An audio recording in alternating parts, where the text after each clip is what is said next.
Hey guys, so we're going to take a look at number 4 on the homework, which asks us to design a 3-bit counter that counts in this sequence using D-type flip-flops first and then T-type flip-flops next. So, now that you know about finite-state machines from the other video, let's start applying some of that knowledge. So this is how you get the rest of the design process for a finite-state machine. So, things to notice about this problem are, one, there's no output specified, so we don't need to worry about that when we're doing our design. And second, our sequence is given to us, which is really nice, and you'll see why in a minute or so here. But this sequence right here is pretty much the answer. That's the hardest part, if you could figure out how this sequence fits into this table. So let's go ahead and look at this table. There's a lot going on, it's kind of hard to see because my camera sucks, but all of your tables are going to look something like this when you're doing these problems. We're dealing with memory devices, we're dealing with flip-flops, and we've seen that whenever we've analyzed these flip-flops in other problems and other examples, we always have to look at the present state and the next state, right? And we always say that the present state becomes a new input to our system, right? Because we can tell what the present state is, and we want to predict what the next state will be. So really the output that we're looking for these flip-flop devices is the next state. Then what gets a little bit confusing about this is that when it comes to, in the past you've done your truth tables and you've had like some function f or some function w that you've been optimizing, and you can just do a k-map for that column and then you get your circuit and there's your output. In these circuits, we know that we're building around a couple of D flip-flops, right?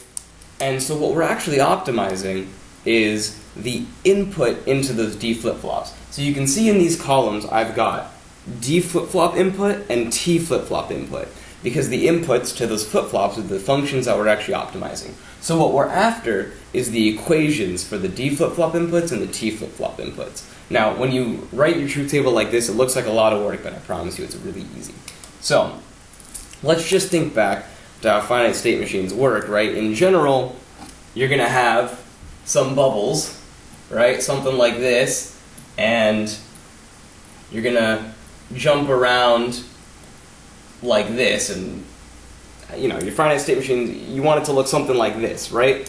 So what we need to do is figure out how we can make this sequence here look like something like this bubble, but through a truth table, because in the end, the truth table is what's going to give us the most information, or the state table.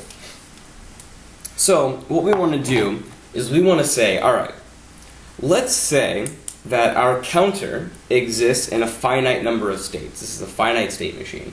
Well, how many states do we need then? Well, how many sequences does it have to count? How many values does it have to count off? 1, 2, 3, 4, 5, 6, 7, 8. Okay, so we need 8 states. Perfect. Okay, so we can draw 8 little bubbles. So let's do that. Let's do 1, 2, 3, 4, 5, 6, 7, 8. Okay, move the camera a little bit. Okay, of course it's a glare now. Well, alright, do your best, kiddos. Alright, so we've got 8 states now, and we said that we were just going to name these states after our sequence, right? So we've got 0, 0, 1, 1, 0, 0, 1, 0, 1, 1, 1, 1. We'll start with that for now. And we're basically saying, okay, if we're in state 101, then what's the next thing this circuit is supposed to do? Well, we're told what it's supposed to do. It's supposed to go from 001 to 100, right? So how that's going to look in the state diagram is like that, right? And similarly, we know that when it's in state 100, it needs to go to state 101. So it's just going to look like that. And when it's in state 101, it needs to go to state 111. So it's just going to go like that. And if you draw this cleverly enough, It'll just kind of go around in a loop like that. And so that's the whole point of this circuit. So using this information, we can fill in this table pretty easily. We can say, let's just take a random example here, 111. If we are in state 111 currently, then what's the next state we're supposed to go into? Well, if we're in 111, then next is going to be 110. So 110. And now it's not even difficult, right? If you can recognize a pattern, you can recognize how to do this pretty easily. So let's pick another random one. What if we're in state 100 right now? Then what's our next state going to be? 101, right? So from state 100, we go to state 101. Okay, well, what if we're in state 101? Okay, state 101, 101. Oh, then we need to go to 111. And so that's how you're going to fill out this whole truth table, is you need to recognize what the next state is. And it's already given to you. You're already told what all of your next states are going to be. So it's a really easy problem, right? And once you fill in this next state column, it's like 90% of the work right there. So the real tricky part here is, what do we do if we're in state 000? Well, let's check our sequence here. 001, no, 01, no, 001, no. Okay, well, 000 doesn't actually appear in our sequence. So that's an invalid state. And we like invalid states in this class because it means don't cares in our truth table. So, you're welcome. Enjoy that. Alright, so once you've figured out how to fill in the whole next state column, then you need to go and figure out, okay, what do my input values need to be? Now this is kind of tricky until you realize that it's not. So, let's look at 111 again. We're talking about D flip-flops. Let's look at the D flip-flops first. Here's your behavior table for a D flip-flop. It says on the falling edge of your clock, the output is going to be whatever the output just was. And on the rising edge of the clock, the output is going to be whatever the input is. So, if we think about trying to analyze the output of a D flip-flop, the only time we can actually say anything conclusive about the output of a D flip-flop is on the rising edge, right? Because if there was a falling edge, the output is just going to keep being the same. And depending on how long there is until the next rising edge of your clock, you might have the same Q of T output for, seconds, minutes, years. It just depends on how quickly your clock cycles.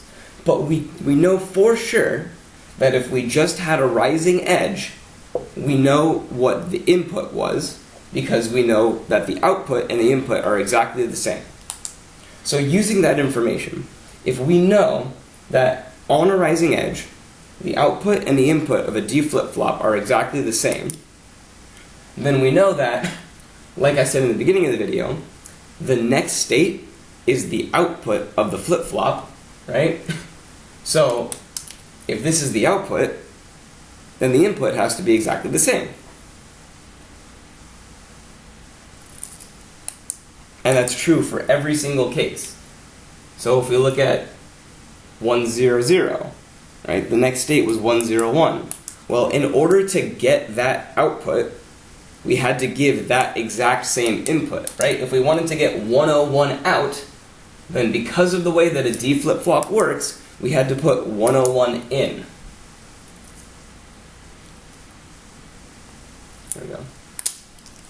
And so that's how you're going to go about figuring out what to put in for the D flip-flop. Now the only kind of tricky part is the T flip-flop. We're not really used to using T flip-flops with finite-state machines. We like using D flip-flops because it makes the design and analysis really easy. But again, if you know your behavior table, none of this is difficult. You know everything you need to know to go about this. So we notice for the T flip-flop, if T is 0, then your next output is the same as your present output.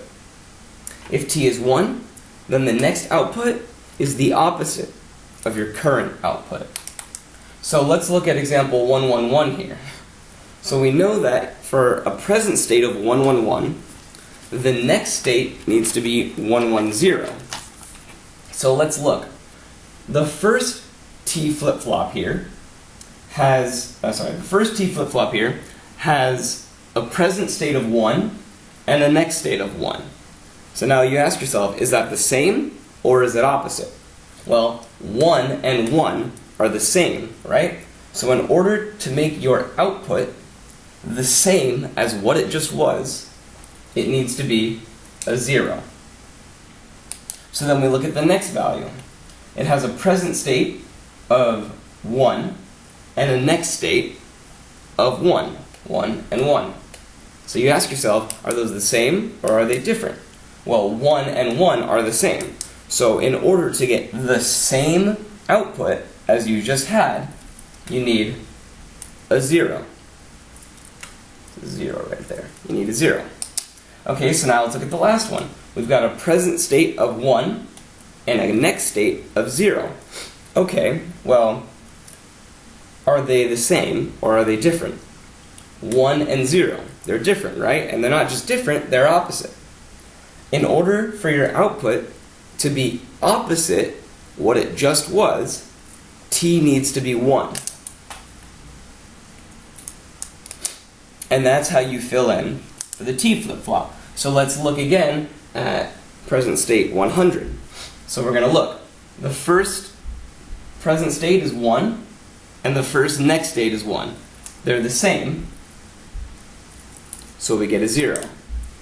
The second present state is 0, and the second next state is 0. They're the same, so you get a 0. The third present state is 0. The third next state is 1. They're different, so you need a 1. And that's how you do this table. Once you've filled in everything here, we already decided that the D flip-flop input and the T flip-flop input is what you're actually after. So you can go ahead and optimize DA, DB, DC, and TA, TB, TC.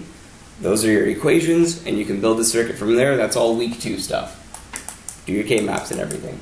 You can see, right, you did this problem entirely from scratch. You just designed a system entirely from scratch that would count off this sequence.